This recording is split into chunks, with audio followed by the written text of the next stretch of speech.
see so many here tonight. It's such a great turnout despite the car race. So you planned well. Locals know how to navigate that traffic. So thank you so much for coming. I want to say thank you to Kathy for this amazing opportunity to curate the exhibitions here at Intersect. We've had 5 exhibitions thus far, and all of them have been very exciting and different and dynamic. And this is our 6th exhibition, and this one, as you can imagine, is particularly special to me. So, yes, yeah.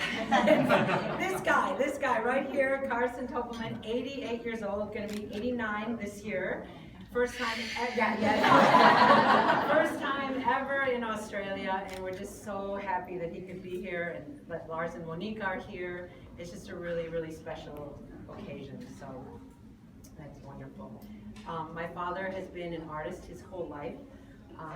He lives and breathes his artwork. He was born in Munich, Germany.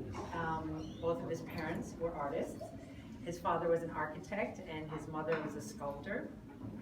And he studied at the Royal Academy of Arts in Munich before immigrating to the United States as a young man. He first went to Davenport, Iowa, and then to Chicago, Illinois, where he worked as an art director, an art designer, and a freelance artist. And he was there that he met our late mother, Ellen Topelmann, who was also an artist. And they started a family in Chicago, and then they moved north of Chicago to a beautiful little town called Ephraim on the shores of Lake Michigan, which is where they started their very own gallery, the Hanseatic Art Gallery, and that was 47 years ago. So the gallery has been successful and thriving for 47 years. His work hangs in homes and collections. His work hangs in homes and collections all across the United States and in Europe, and hopefully soon in homes and collections here in Australia. So it has been a real, interesting, exciting father-daughter collaboration.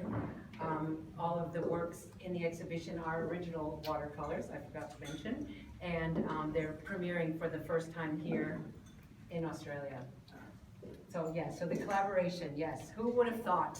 I never would have thought that I would get him to Australia. I've been living here for 13 years, and I never would have thought. So it was quite exciting to get him to come, and then the thought that he could have an exhibition here took a lot of logistical arranging, but it all worked out, and we're so happy that he came, and I think he really loves it. He's been very vocal about his love for Australia, the colors, the people, the light, the food, the flora, I think everything. I haven't heard a complaint yet. Cook breakfast every day, so he loves the food. Yeah, so that's all good. But I've been working with him, my whole life. I've been working in the gallery on and off my whole life, so that really is the foundation for my love and passion for art. Everything comes from him and from my mother.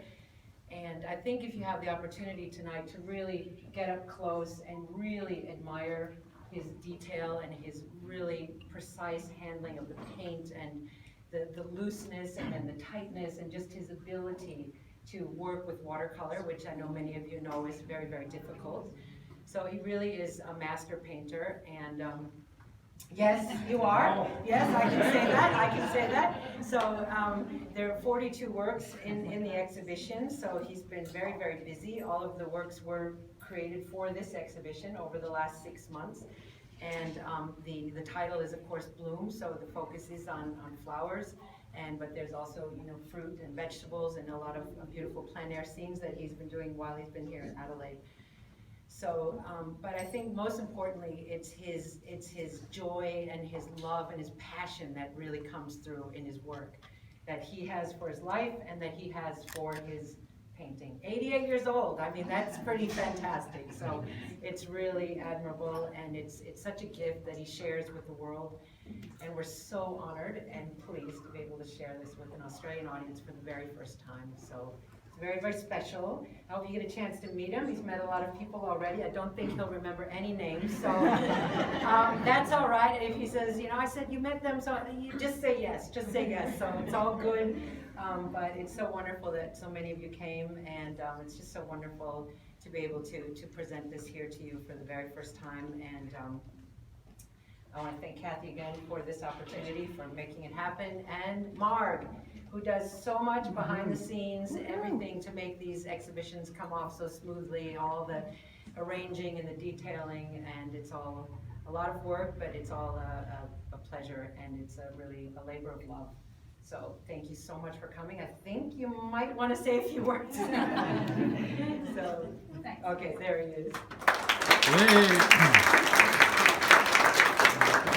Thank you all for coming, and thank you, Kathy, for having me here, and also Margaret, where is she? Margaret, yeah. There she is. And thank you for procuring this show. And this is a highlight of my life, in a way, because halfway around the globe I'm here showing my paintings, and this is really great. I have to tell you a little story. Oh. Yeah, no. I just need a drink, that's all. When I was a little boy, we always, on Sunday, went for a walk with my parents. And one day I see this artist painting, and I told my parents, come on, I want to see this artist. And they said, okay, you go over there. So I looked for a while at this artist painting, and after a while he looked at me and said, now what do you want to be when you're grown up? And I said, I want to be an artist.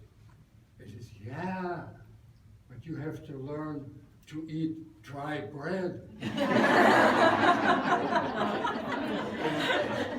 I never did.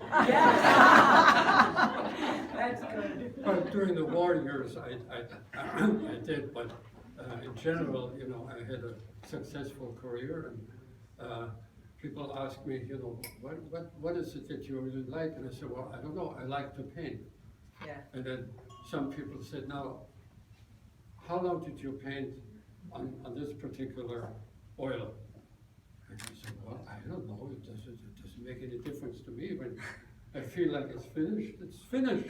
Yeah, but, you know, how many hours?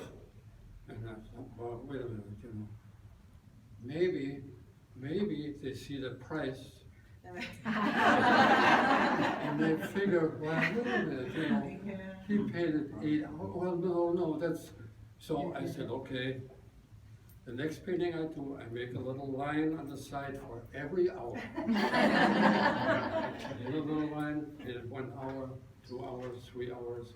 The next day, you know, additional hour. And I said, well, what am I working for? I'm not working in a factory. I finish it when I'm done.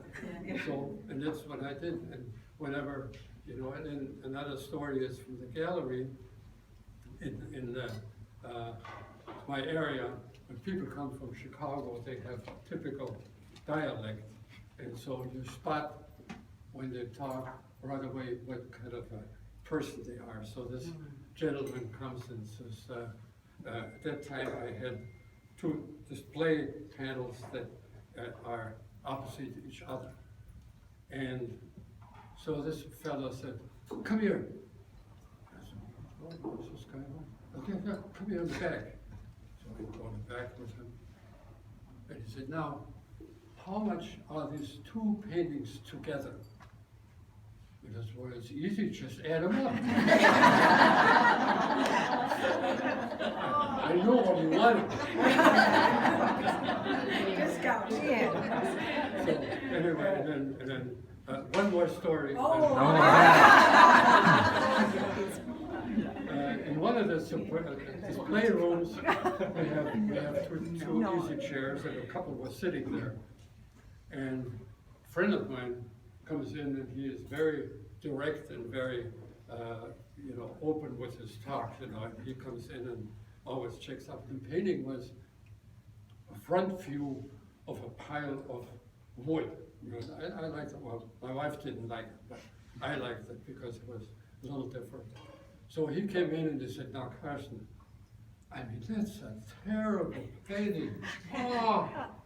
And the couple said, we just bought it, we love it. Different tastes, yeah. Different tastes. So anyway, thank you all for coming. I enjoy having you all here, looking at my work, and I enjoyed my time. Thank you to Lisa and your family for putting me up, and I enjoyed being here. Thank you. Thank you.